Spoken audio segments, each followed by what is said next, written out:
Biscuit, chocolate, ice cream போன்ற உணவு வகைகளிலும் லிப் பாம் போன்ற அழகு சாதன பொருட்களிலும் சேர்க்கப்படும் ஆயில் இந்தியாவிலேயே அதிகமாக இறக்குமதி செய்யப்படும் ஆயில். ஓவராலா 90 லட்சம் டன்னுக்கு மேல இறக்குமதி செஞ்சுட்டு இருக்காங்க.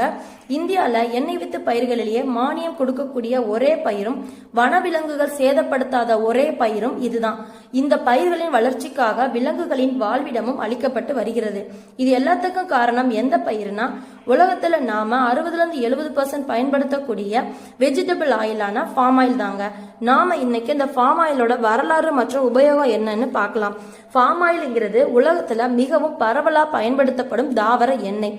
ஃபார்ம் பல எண்ணெய் தான் பொதுவாக ஃபார்ம் எண்ணெய் என்று அழைக்கப்படுறாங்க. இந்த எண்ணெய் ஃபார்ம் மரத்தின், அதாவது எலாசிஸ் கினின்சிஸ் பழத்தோட கூழுல இருந்து தயாரிக்கப்படுது. இந்த வெப்பமண்டல பழம் அதிக பீட்டோ கரோட்டின் இருக்கிறதுனால சிவப்பு நிறமா இருக்குங்க. பழம் பார்க்க